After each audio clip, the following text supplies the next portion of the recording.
Feliz sábado a todos. Vamos ver se vocês vão gostar da mensagem que eu trouxe para vocês nesta manhã. E o título da mensagem é A Visão do Livro Selado. Abre a tua Bíblia lá em Apocalipse capítulo 6 e permitam-me dizer para vocês que o livro do Apocalipse é um dos livros mais interessantes da história da humanidade. Ele realmente é um livro enigmático e muitas pessoas ignoram o seu real significado, porém existem imagens dentro do livro do Apocalipse, personagens, etc., bastante conhecidos. Então, quando a gente fala das 7 igrejas do Apocalipse, igrejas famosas, quando a gente fala das 7 trombetas do Apocalipse, aquela visão da mulher e do dragão, também é uma parte famosa do livro. Quem não conhece as bestas do Apocalipse, né?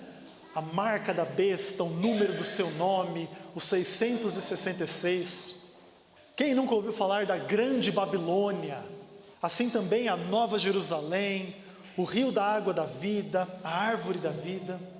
Todas essas imagens são as imagens mais famosas do livro do Apocalipse. Entretanto, eu tenho para mim que os 4 cavaleiros do Apocalipse sejam os personagens mais famosos do livro. Dentro do ambiente secular, as pessoas já ouviram falar dos 4 cavaleiros do Apocalipse. Isso não quer dizer que elas entendem o que eles significam para a história da igreja, para a história da humanidade, para a história do texto bíblico. Com certeza as pessoas não sabem nada disso, mas elas conhecem os personagens. E a Bíblia diz assim em Apocalipse 6, versos 1 e 2. Vi quando o Cordeiro abriu um dos 7 selos, e ouvi um dos 4 seres viventes dizendo, como se fosse voz de trovão, vem. Vi então, e eis um cavalo branco, e seu cavaleiro como um arco, e foi-lhe dada uma coroa, e ele saiu vencendo e para vencer. Eu não sei se eu vou decepcionar vocês, mas o meu tema não é os 4 cavaleiros do Apocalipse e nem os 7 selos. Eu introduzi a mensagem nesse ponto para apresentar para vocês 2 interpretações diferentes que vão fazer bastante diferença na nossa forma de interpretar o livro. Eu vou tentar ser bastante didático para todo mundo entender. Vamos ver se vocês acompanham comigo. Existem 2 formas da gente ler o livro do Apocalipse. E uma dessas formas é a forma que eu chamo de continuação. Dentro dessa visão, como é que a gente deveria interpretar o livro do Apocalipse? Você tem os primeiros capítulos onde Jesus se revela, e existem assim versos famosos dentro dessa porção, né? Quando ele se revela como o Alfa e o Ômega, o princípio e o fim, o primeiro e o último. Dentro dessa seção, o texto que eu mais gosto é Apocalipse 1, verso 5. A segunda parte do verso, quando João diz assim, que Jesus é aquele que nos ama e pelo seu sangue nos libertou dos nossos pecados. Então Jesus ele é apresentado no livro do Apocalipse, e a partir de então, Jesus pede para João escrever para 7 igrejas. Então, essas igrejas são bem conhecidas. Igreja em Éfeso, igreja em Esmirna, igreja em Pérgamo, depois em Tiatira, Sardes, Filadélfia e Laodiceia. É interessante quando você estuda essas 7 igrejas, que você percebe que a volta de Jesus ela vai se tornando cada vez mais próxima. Em todas essas cartas Jesus faz uma introdução, depois ele faz uma repreensão e ele dá uma promessa. E essa promessa da volta dele, ela vai se cumprindo em praticamente todas essas cartas, até que na última carta a Bíblia diz assim, eis que estou à porta, estou às portas. Se você estudar essas cartas, você vai perceber uma aproximação da volta de Jesus. Isso faz com que a gente entenda que essas 7 igrejas representam igrejas que existiam lá no primeiro século, mas que representam a condição da igreja como um todo, desde os dias de Jesus até a última igreja que presenciaria a volta de Jesus. A partir daí, existe uma diferença entre os intérpretes. Como que seria dali para frente? Então vamos pensar assim, alguns dentro dessa primeira visão da continuação, pensam assim. Então o livro do Apocalipse é assim, começa lá com a igreja apostólica em Éfeso, vai caminhando na história até chegar em Laodiceia, estamos às portas da volta de Jesus, e então todo o resto do livro trata da seção escatológica. O que vai acontecer no fim? E aí entram os 7 selos, as 7 trombetas, a visão do capítulo 12, depois os acontecimentos no capítulo 13, 14, 15 até o 22. Então essa é uma forma da gente entender o texto bíblico, a própria interpretação do livro do Apocalipse. Porém, existe uma segunda forma de entender o livro, que a gente chama de recapitulação. Lembra que o livro do Apocalipse apresenta 7 igrejas, 7 selos e 7 trombetas, certo? Tudo isso você encontra lá no Apocalipse. Agora, olha que interessante. Nós podemos interpretar esses 7 selos, essas 7 igrejas, selos e trombetas, como sendo referentes a um mesmo tempo na história. Então, por exemplo, a primeira igreja corresponde ao primeiro selo e a primeira trombeta. Você tem que estudar essas 3 coisas juntas para você entender o quadro geral. Então, as 7 igrejas, a primeira igreja representa a condição inicial da igreja, o primeiro selo, o desenvolvimento da igreja em relação ao mundo, e a primeira trombeta, como que estava a condição do mundo, naquele primeiro momento da história. Assim também a segunda igreja, com o segundo selo e a segunda trombeta. Assim, então o que a gente deveria entender quando a gente estuda a última igreja? Tem que estudar a 7ª igreja, a igreja de Laodiceia, o 7º selo e a 7ª trombeta, para entendermos em que tempo nós temos vivido. O tempo que antecede a volta de Jesus. Eu estou falando isso para vocês, por quê? Porque vocês precisam estar a par desta situação, para vocês entenderem uma coisa muito interessante. No primeiro caso, na interpretação da continuação, o que seria este cavaleiro montado em um cavalo branco, que tem um arco e flecha que sai vencendo e para vencer? Aqueles que pensam na continuação, na interpretação da continuação, eles pensam o seguinte: nós estamos aqui no fim dos tempos, e este é o anticristo. Se você conversa com alguns evangélicos que tentam interpretar o livro do Apocalipse, é isso que eles dizem, que esse primeiro cavaleiro é o anticristo, que saiu vencendo, que começou fazendo uma obra de engano. Ele se veste de branco para enganar. Lembra que o Satanás, lá na carta aos Coríntios, ele se veste de branco para enganar, como se ele fosse um anjo de luz, mas ele é o príncipe das trevas. E aí os evangélicos vão por esse caminho. Então esse é o anticristo que vai vencendo e para vencer, e ele vai fazer a sua obra de engano e etc. Dentro da interpretação segunda, da recapitulação, o que esse cavaleiro, nesse cavalo branco, representaria? Ele representaria o início da igreja, uma igreja pura, vitoriosa contra o mal, que fez uma obra linda nos seus dias, nos seus tempos, uma obra de salvação, e ele veio para prosperar e para vencer todo o mal. E os subsequentes cavaleiros vão representar o desenvolvimento da história da igreja, perseguição, morte espiritual e apostasia. Eu não tenho condições de mostrar para vocês todas as coisas que envolvem essa discussão, porque essa é uma discussão literária, acadêmica, sobre o livro. Mas eu posso dizer com segurança a vocês o seguinte: por inúmeras razões textuais, nós cremos que a recapitulação representa mais fielmente o sentido do texto e o seu real significado. Portanto, a primeira igreja, o primeiro selo e a primeira trombeta representam um bloco que demonstra a condição do mundo lá no primeiro século. Assim, a 7ª igreja, o 7º selo e a 7ª trombeta representam a condição da igreja e do mundo nos nossos dias. É por isso que nós percebemos algumas repreensões de Deus à igreja de Laodiceia, que é uma igreja que existia na Ásia Menor no tempo de Jesus, mas que reflete a condição da igreja cristã no século 21. É uma igreja que pensa que tem muito conhecimento, que é muito rica, que não precisa de mais nada, mas o que Jesus fala a respeito dela? Ela é pobre, cega, nu e miserável. Ela é morna. E nós compreendemos que essa forma de se entender o texto é mais coerente com o propósito do livro do Apocalipse.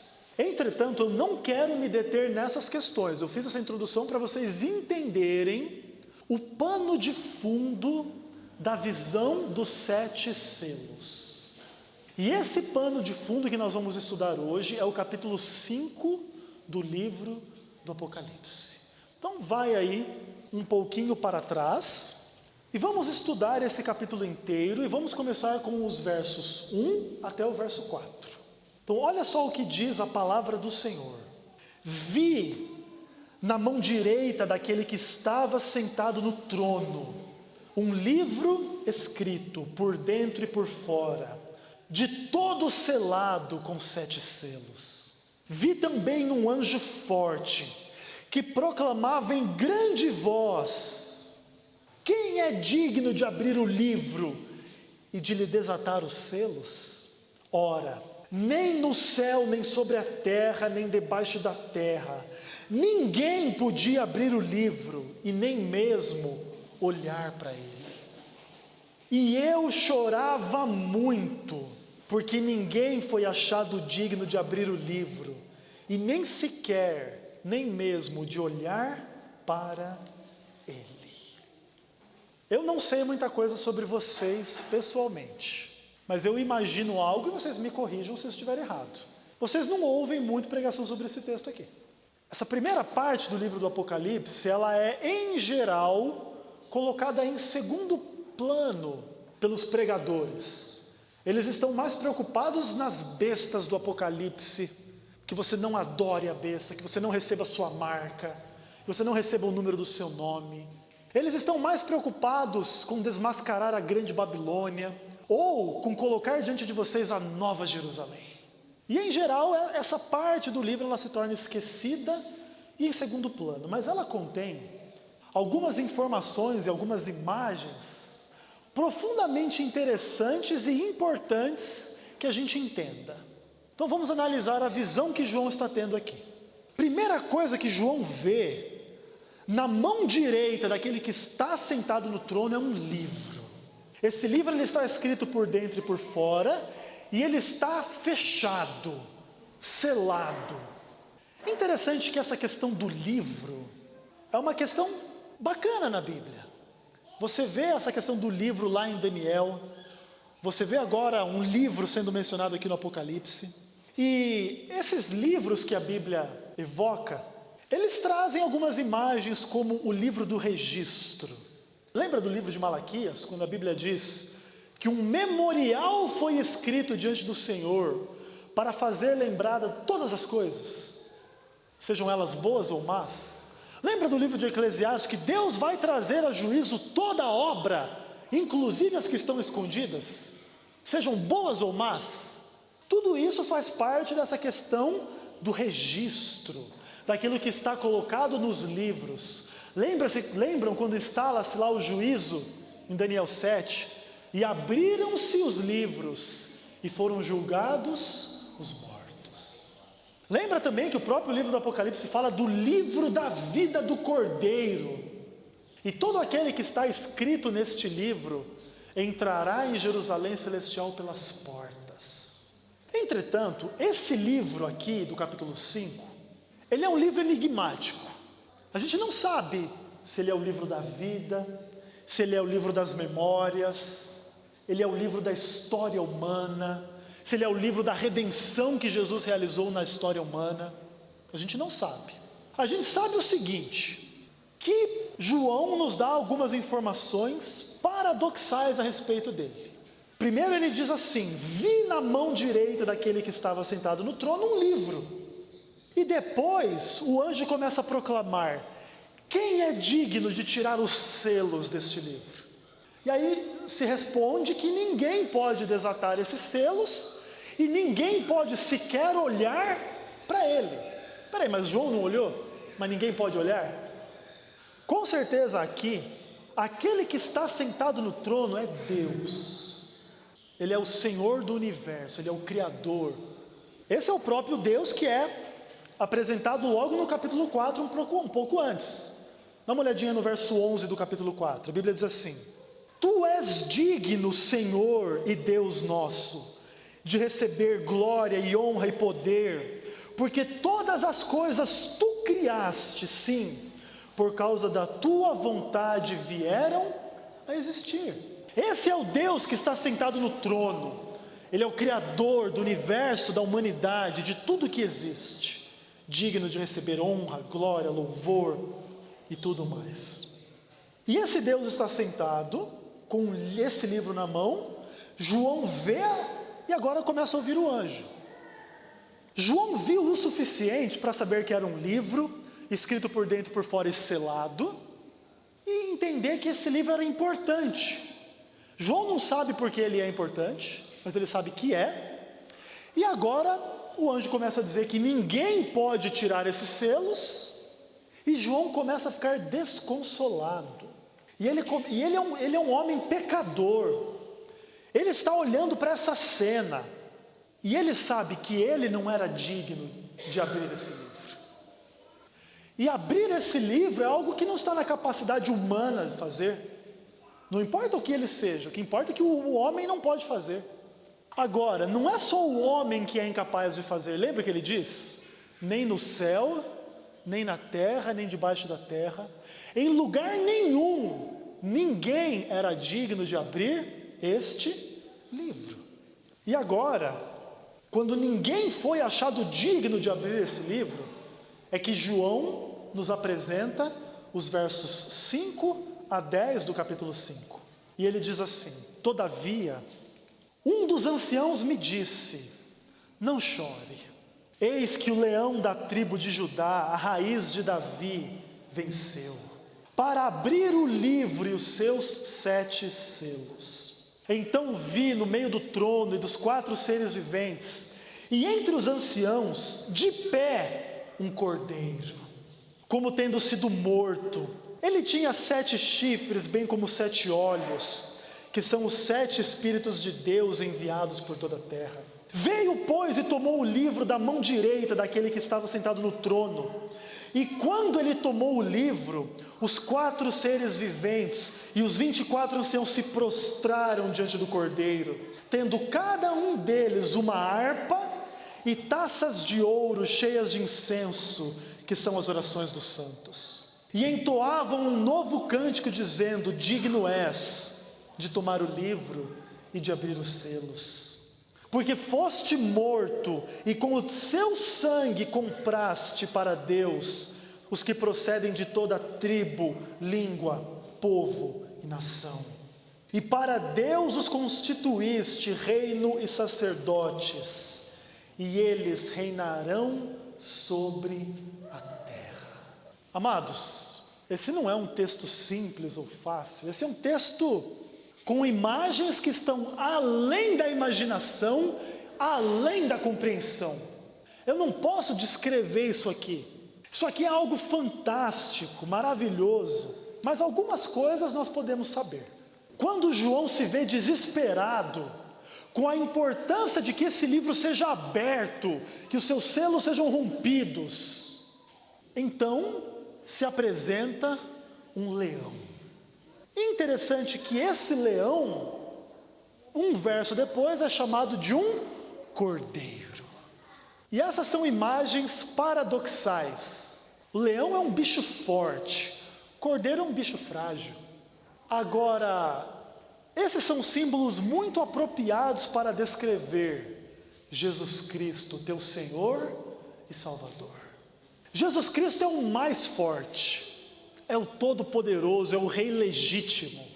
No entanto, ele se apresenta fraco, porque ele é um cordeiro como que foi morto. E certamente numa briga, quem morre é fraco, Um cordeiro como que foi morto. Ele é chamado também a raiz de Davi. E esse ponto é muito interessante. O Novo Testamento fala que Jesus Cristo, ele é o filho de Davi, o prometido Messias. Ele é o legítimo rei da linhagem de Davi. Mas aí Jesus Cristo faz uma pergunta no Evangelho dizendo assim: bom, se Davi chama o Messias de Senhor, no Salmo 110, como é que o Messias pode ser seu filho? Para demonstrar essa relação de Davi com Cristo, né? Sim, Cristo veio da linhagem de Davi, mas acima de tudo, Cristo é o Senhor de Davi. E lembra, o Senhor é o meu pastor, de nada terei falta. Se é o Senhor de Davi, é o Deus do Antigo Testamento. E é esse Deus que se faz homem para morrer como um cordeiro. E quando esse Deus vence a morte, vence o pecado, vence o diabo, ele se apresenta como um leão para defender os seus filhotes. E vocês são esses filhotes, os filhos de Deus, as filhas de Deus.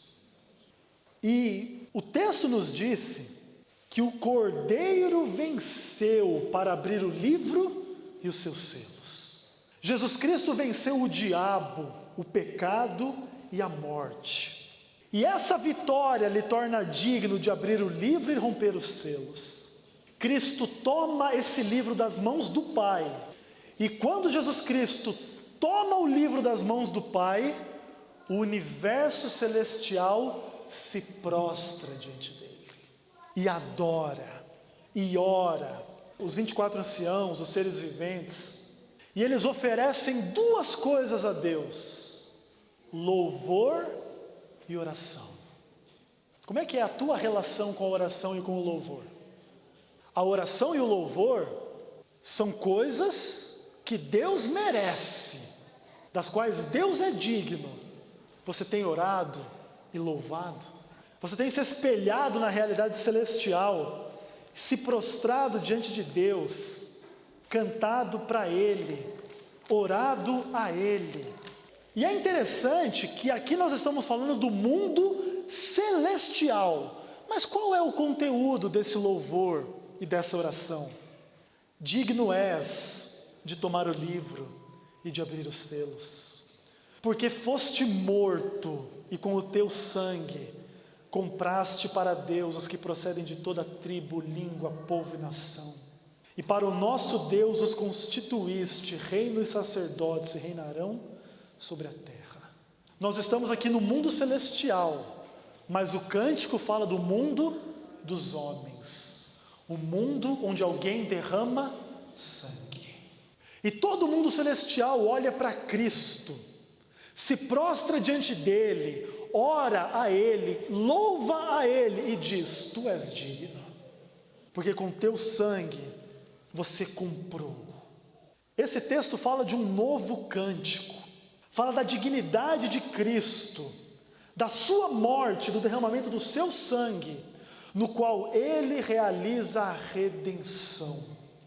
Quando Jesus grita na cruz: está consumado, aquela era uma expressão comum nos tempos do Novo Testamento.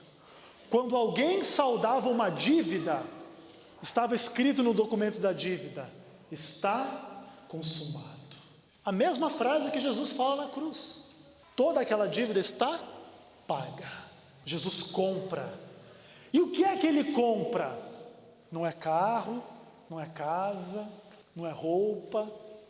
Ele compra seres humanos, pecadores, escravos do diabo, escravos deste mundo. E Jesus os compra com redenção, com salvação. E Ele torna pessoas mentirosas, ladras, hipócritas, falsas, corruptas e corrompidas, em reis e sacerdotes, para Deus, nosso Pai. Essa é a obra de Jesus Cristo. E essa obra desperta admiração e louvor nas mais altas esferas do universo. Tamanha é a dignidade de Jesus Cristo. A partir do verso 11 até o verso 14, nós terminamos esta visão, quando João diz assim: vi e ouvi uma voz de muitos anjos ao redor do trono, dos seres viventes e dos anciãos, cujo número era de milhões e milhares de milhares, proclamando em grande voz: digno é o Cordeiro que foi morto, de receber o poder e riqueza, e sabedoria e força, e honra, glória e louvor. Então ouvi que toda criatura que há no céu e sobre a terra, debaixo da terra e sobre o mar, e tudo o que neles há, estava dizendo. E o que é que eles diziam? Para aquele que está sentado no trono e ao Cordeiro, seja o louvor, a honra e a glória e o domínio, pelos séculos dos séculos. E os 4 seres viventes respondiam: amém. E também os anciãos se prostraram e adoraram. Essas são imagens profundamente comoventes. Elas retomam a dignidade de Cristo, a morte de Cristo. E agora se evoca a imagem de milhões de milhões de milhões de anjos, louvando a Deus, adorando a Deus, e dizendo que Cristo é digno de receber honra, poder, glória, louvor e etc. Nos versos anteriores falam que Cristo comprou os homens. Nesses versos a Bíblia diz que Ele então vai receber. E o que é que Ele vai receber? Jesus Cristo vai receber honra, porque Ele merece ser honrado. Ele não precisava descer do céu. Caso descesse, poderia ser o homem mais honrado do mundo. Não precisava morrer, muito menos na cruz. Mas Ele merece reconhecimento. Porque quando Satanás acusava a Deus, que Deus era egoísta, que Deus só queria o seu próprio bem, como é que Jesus Cristo responde a essa acusação? Jesus Cristo não responde com teoria, com blá blá blá. Ele responde com a cruz. Eu só me importo comigo, mas eu não estou morrendo por mim na cruz. Eu estou morrendo por quem foi contaminado com a mentira. Eu estou morrendo porque foi contaminado com o pecado. Não é por mim. Eu sou o caminho, a verdade e a vida. Não preciso morrer, mas eu morro. E esse que morre merece honra, reconhecimento, distinção. A morte é a imagem de quem não tem força, de quem não tem poder para mudar a sua própria circunstância. É o que eles diziam para Cristo: desce da cruz. Mas Ele não desce. E esse que não desce da cruz, vence a morte e é digno de receber todo o poder no céu e na terra. Ele é digno de ter autoridade. Ele é digno de governar. Ele é o legítimo rei e o legítimo líder do universo inteiro, dos anjos, dos homens, de tudo. Ele é digno de receber riqueza, todos os recursos, todos os bens, porque tudo é dele e tudo é para ele. Ele é digno de receber sabedoria, perfeito conhecimento, perfeita inteligência. Ele é digno de receber força, ele tem capacidade de prevalecer, e ele tem força para realizar tudo que está no seu coração. Tudo que está no coração de Deus vai ser realizado. Se significa que Ele vai te dar uma vida eterna e real, Ele tem força para realizar vida eterna na realidade para você, para mim, para todos. Esse Cristo é digno de receber glória, louvor, adoração eterna. A visão do capítulo 5 termina com a imagem da exaltação universal de Deus e do Cordeiro. Tanto Deus quanto o Cordeiro recebem a mesma honra, a mesma glória, o mesmo louvor, o mesmo poder, o mesmo domínio.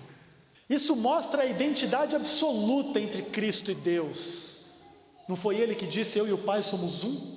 João 10:30. E todos os seres celestiais, os anjos, os anciãos, os seres viventes, estão prostrados. Esse é o pano de fundo da história dos 7 selos. e de toda a história da igreja e da humanidade como um todo. Em meio à impotência, fragilidade e indignidade humana, Cristo é digno e Cristo é capaz de salvar os indignos.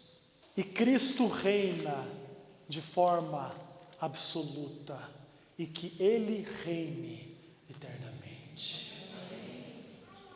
O caráter de Cristo é maravilhoso, é perfeito, é todo atraente, é lindo.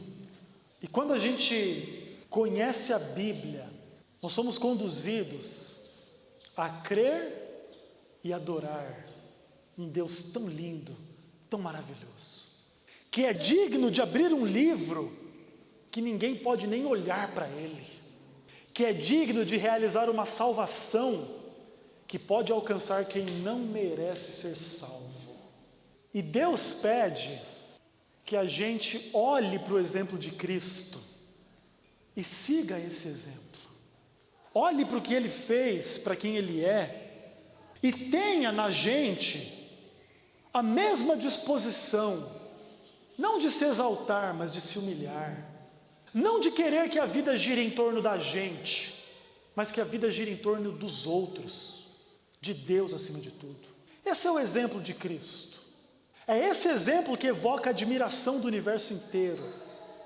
Porque Cristo não precisava criar ninguém, mas criou a todos. Deu vida a todos. Não pensou só em si mesmo. Pensou em nós, pensou nos anjos e nos deu vida.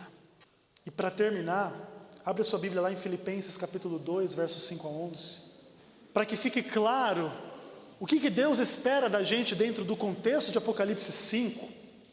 Para que fique claro o que Deus espera de você diante de tudo isso, a Bíblia diz assim: tende em vós o mesmo sentimento que houve também em Cristo Jesus, pois Ele, subsistindo em forma de Deus, não julgou como usurpação o ser igual a Deus. Antes, a si mesmo se esvaziou, assumindo a forma de servo, tornando-se em semelhança de homens e reconhecido em figura humana.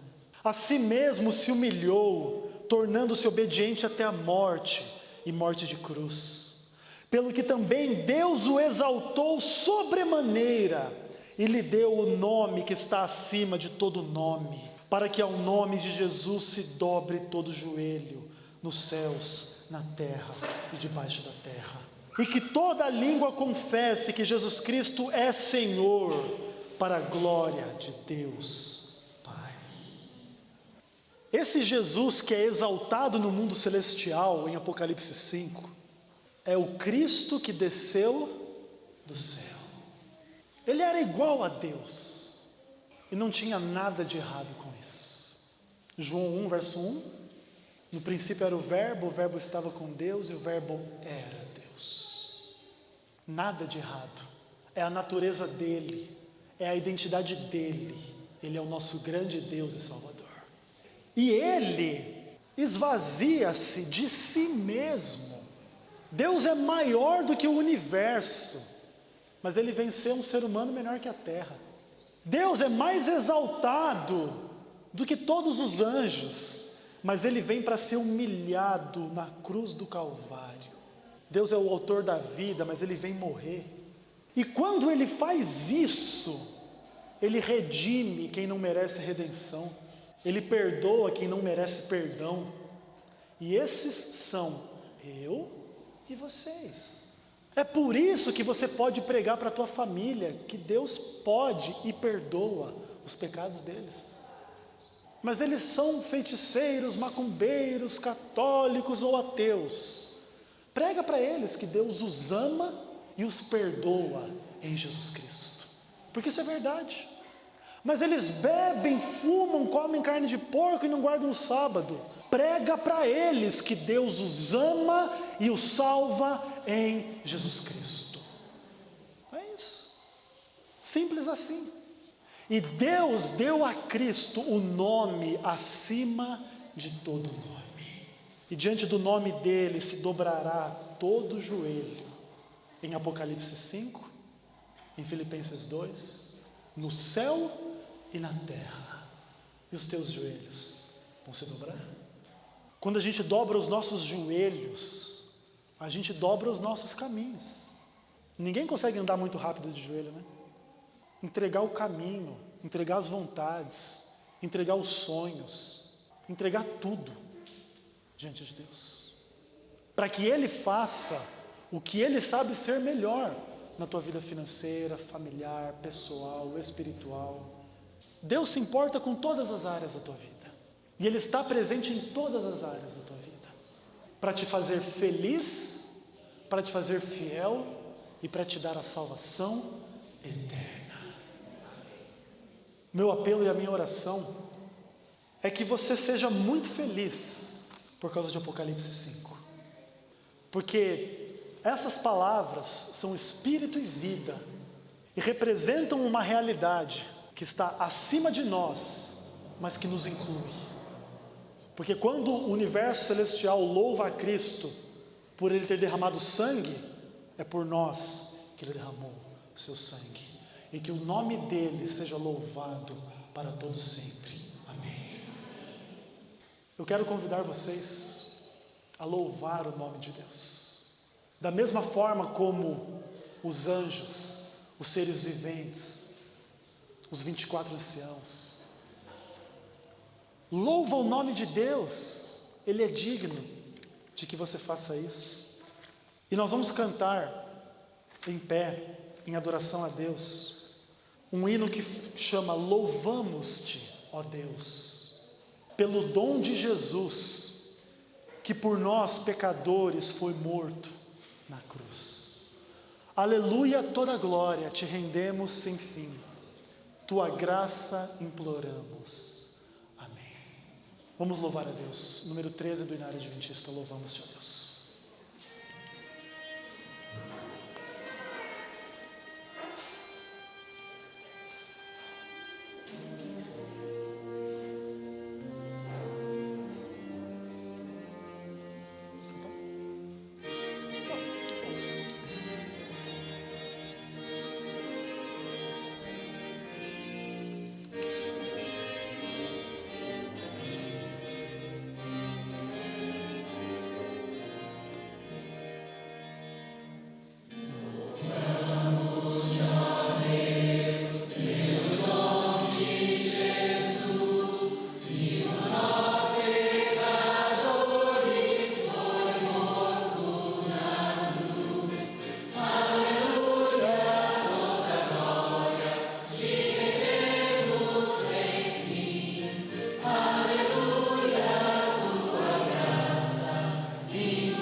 Poderia terminar esta mensagem, que diz que todo joelho se dobrará diante de Cristo, sem convidar a todos que já façam parte deste privilégio de curvar os seus joelhos diante de Cristo nesse momento. Vamos orar. Oremos. Pai eterno e maravilhoso, em nome de Jesus Cristo, muito obrigado, porque um dia todo joelho se dobrará diante do nome de Jesus Cristo, Pai. Nós dobramos os nossos joelhos desde agora, Pai, com a humildade de quem sabe que não merece a salvação, mas que sabe que Jesus Cristo realizou a salvação e por isso nós a aceitamos em nome dele e que ela se cumpra na realidade da vida de cada um de nós, Pai.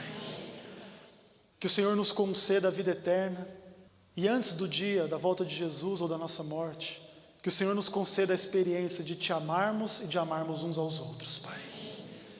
Nos ensina, nos guia, nos mostra. Destrói o poder do pecado, do diabo, do mundo, da carne em nós e nos faça fiéis e felizes, desde agora e para todo sempre, em nome de Jesus Cristo. Amém.